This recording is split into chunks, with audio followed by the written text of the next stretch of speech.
Now from King of Bucks Television, it's Tales of the King. Amazing stories from hunters just like you.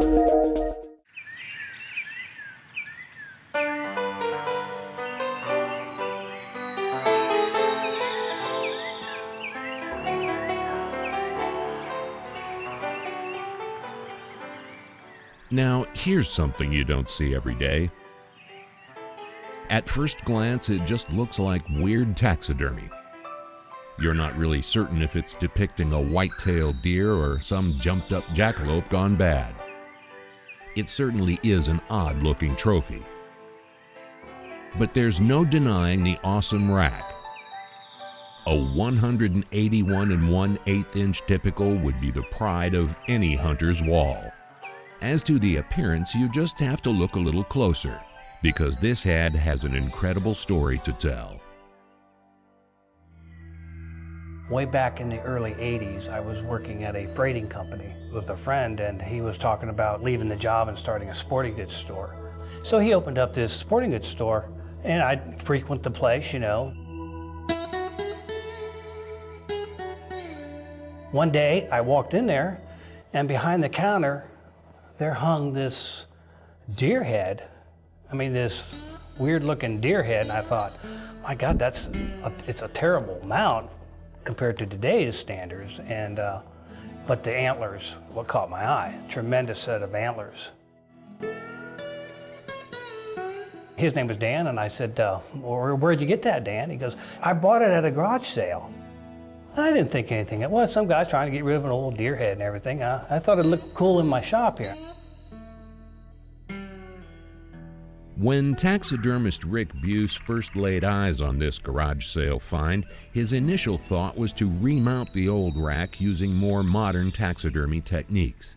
And that might have happened except for one forgotten clue, a faded and tattered scrap of paper on the back of the mount that read, "Taken, Elk River, Minnesota, November 9th, 1870, John E. Bush, son of Henry Bush, 94.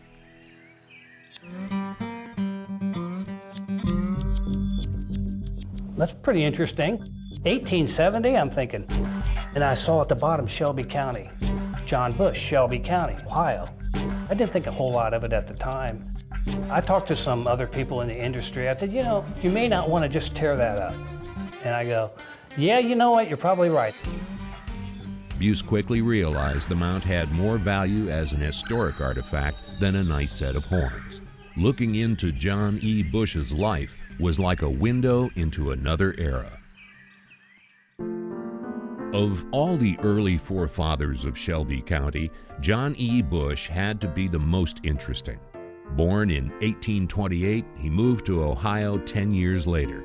He crossed the continent to California 9 times, supporting himself with his gun. His obituary makes that abundantly clear. There are few men in Shelby County that have given the time to the rifle that Mr. Bush has. The first deer he killed was in 1840 when he killed 3 in one day.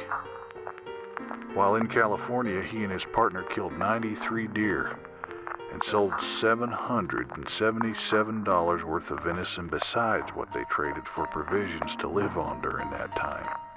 There are but few animals native to this country that have not succumbed to his unerring rifle. And it turns out that John Bush was indeed a taxidermist, and he had mounted his own trophies. I had pictures where he was in downtown Sydney on a float promoting his taxidermy business.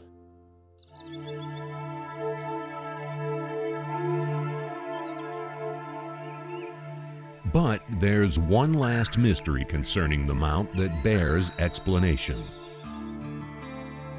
What was Bush from Shelby County, Ohio, doing on Elk River, Minnesota in 1870? The story just gets more interesting. In the mid-1800s, deer were getting scarce in southern Ohio. John Bush and other local hunters banded together to form the Shelby County Deer Hunters Association. They would load up in a train car, travel north to Minnesota or Maine where there were still sizable deer populations, hunt for a week, and load the venison on the homebound train. It was a big deal in Shelby County. Parades were held on the square in Sydney when the hunters returned. Even Teddy Roosevelt was an honorary member. And the amazing part is, they're still doing it.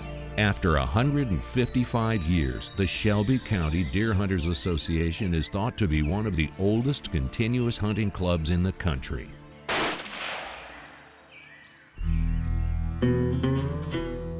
Would have been fascinating to have a 20-minute conversation with him, just to see, talk about hunting, deer hunting, taxidermy, and then show him what it's like today, with these pieces of artistic, masterpieces that some people put out these days in taxidermy. Every trophy in the King of Bucks collection has its own story to tell, and the John Bush buck is certainly no exception. In 1870, there was no Boone and Crockett scoring system. Talk of G1s and G2s, typicals and non-typicals, was still 90 years in the future. But the early pioneers, men like John Bush, always recognized that some animals were special. Some needed to be kept and displayed. When you look at that deer, that big 10 frame, he must have looked at that thing, this is a significant deer, I have to somehow preserve this. And so they mounted them, using the tools and the skills they had available to them at the time. Now, their efforts are available for everyone to appreciate. It's one of those things that are so ugly, you love it. It's beautiful, it's so ugly, because you know what it represents. Our history and heritage is on display as a part of the King of Bucks collection.